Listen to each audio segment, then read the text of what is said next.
Hi, today I'm going to explain a little bit about how caves are made, and I'm going to do this using some chalk, some white vinegar and a nail.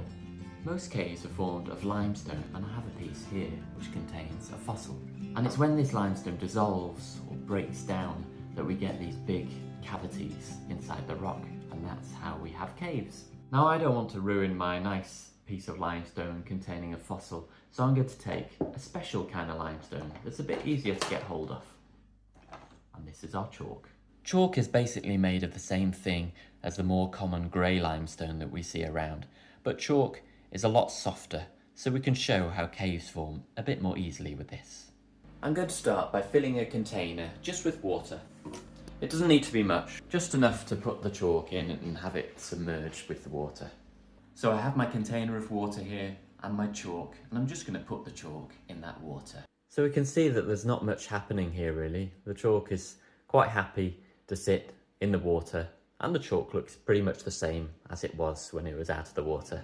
So I'm just going to move this chalk over here and we'll leave it in this container with the water. Now I'm going to take another piece of chalk, this green one, and we'll submerge it in something different and see what happens. So while our first piece of chalk sits over here in the water, I'm going to take a second container and fill this up with the white vinegar.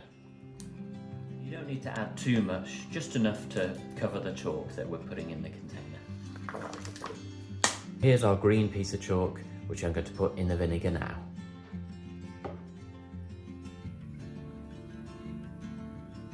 So right away we can see that this is bubbling, it's fizzing, and there's a bit of a change of colour in the water as well. We can see some of that pale chalky colour coming out of the chalk. While our chalk is still fizzing, I'm going to move it next to our white piece of chalk in the water, and we'll see the difference between these two as time goes on. And now 5 minutes later we can see that this green chalk is still fizzing and bubbling, and the white one, there's nothing going on with that still. So why is this happening? Well, the vinegar we use is an acid, and limestone or chalk reacts and dissolves when it's exposed to acid. So that's what we've got going on here with the green chalk that we put in vinegar. But how does this tell us about how caves are made? Well, as I've said, our limestone that we see is very similar to this chalk. So if there's acid that gets into that limestone, then it can dissolve. And that acid comes from rain, which always contains a little bit of acid. And showing how this works is where our nail becomes handy. Using this nail, we can make a hole in the top of our chalk. So just dig that nail in a bit into the chalk carefully, and we'll start to see a hole forming. Because chalk is quite soft, it shouldn't be that difficult to make that hole. This hole is like a crack or a gap that occurs naturally in rocks at the surface of the earth. And because rainwater contains acid, then that's not too different from our vinegar. So using this, we can show what happens when it rains and the rainwater flows into gaps and cracks in our limestone. So if you just pour a little bit of this vinegar into our hole. I filled up the hole with vinegar, and what we can do is watch what happens with that vinegar inside the hole, but we can also add a little bit more, as if the rain is continuing to happen and flowing into those gaps in the rock.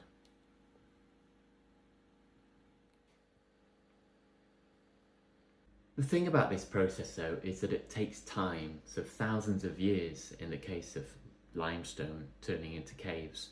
But we've used a stronger acid because rainwater isn't as strongly acidic as vinegar, and we've also used a softer rock than standard limestone, so we've used this soft chalk.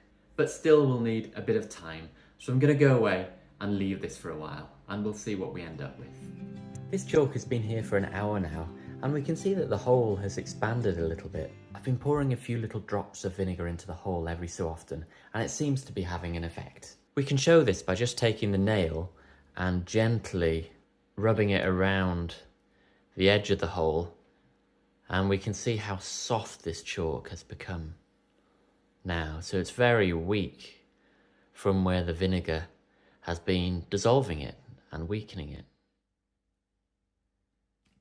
We're going to carry on adding the vinegar and we'll come back soon. Now another half hour has passed and we can see that this chalk is becoming even more weak, and I can very easily scrape out bits using this nail, and the hole is becoming bigger.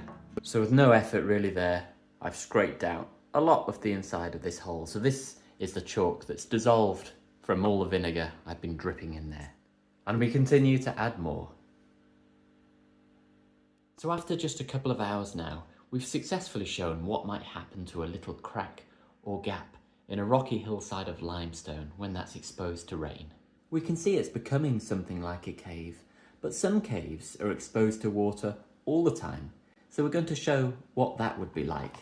I'm going to put it in this container, and again, we're going to add the vinegar.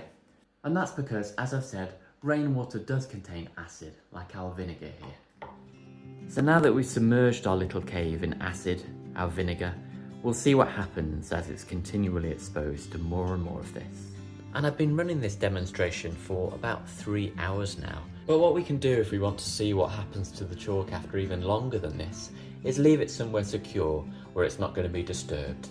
And before going away, I can see exactly where we stand with each of these little experiments. So here is our chalk in water.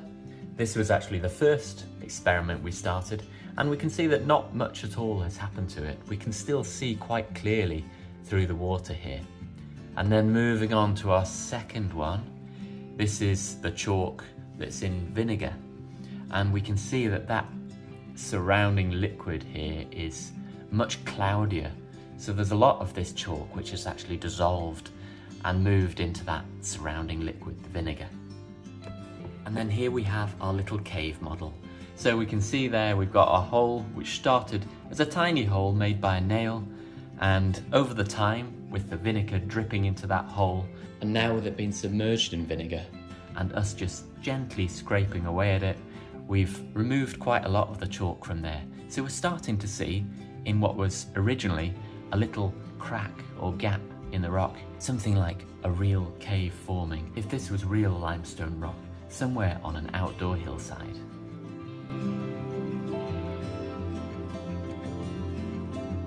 It's now much later in the day, about 12 hours later, and I'm going to see how the samples are doing, starting with the one that I made a hole in.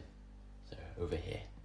So I can see for a start that the water is very cloudy here, so a lot of that chalk is clearly dissolved. And the big test is going to be how strong that chalk is around the hole there, and how easily we could make this into a bigger hole and a bigger cave. Vinegar is quite a weak acid, but it's still not good to get lots of it on your hands, so I'm going to wear these gloves when handling the chalk. I'm going to use a nail again then to just gently scrape away at the opening of this hole here. What we can see is that this hole is a lot deeper, and it's very easy to scrape the chalk out. It's almost like it's liquefied in this area here. When I put the nail inside the hole there, it almost disappears. In fact, I think I could push it all the way in. So the cave has definitely got deeper. And look at that. So from a tiny hole that we started with, just by pushing a nail into the chalk there, we've made this big opening. And this has happened in less than 12 hours. So imagine what would happen over thousands of years to rocks on a hillside when there's continuous acidic rainwater falling and running into them. To summarise what we've seen in these experiments then, and what this tells us about how caves are made. So firstly, we put our stick of chalk into some pure water. So this is water that doesn't contain acid. And not very much at all has happened to that chalk. You could take it out, it still looks like the same stick of chalk. Then we put a very similar stick of chalk into some vinegar, and we can see here how cloudy that vinegar has become. So that chalk has definitely been dissolving. And something to say about this is that the kind of chalk you can buy from art and craft shops isn't completely pure. It's got some other things in it, so it's not quite like what you would find out on a hillside. So it probably doesn't dissolve quite as quickly as that would if you put it into vinegar like this. Still, we can see though that there's this reaction that's taken place, and what we can say is that chalk or limestone if we're thinking about what makes up mountains out in nature, dissolves quite easily in acid. And then we looked at what would happen to chalk or limestone if there's a little crack, a little gap in that rainwater can get into. So we made this hole in the stick of chalk with a nail, so that represented our gap or crack, and we dripped vinegar, our acid, into that, so that vinegar representing our rainwater that would have fallen on the rock over hundreds, thousands of years out in nature. And what we saw is that quite quickly the chalk around that hole became weaker and weaker, and we could quite easily scrape it out and make the hole bigger with the nail, doing that quite gently. And when we submerged this stick of chalk in the vinegar, just so it's constantly in contact with that acid, it became weaker and weaker, and now, after around about 12 hours, I can quite easily scrape out the inside of that, and I could continue and make this hole bigger and bigger. So next time you see a cave, perhaps with dripping water that you often see in these places, just think about what that gentle dripping can do over thousands of years.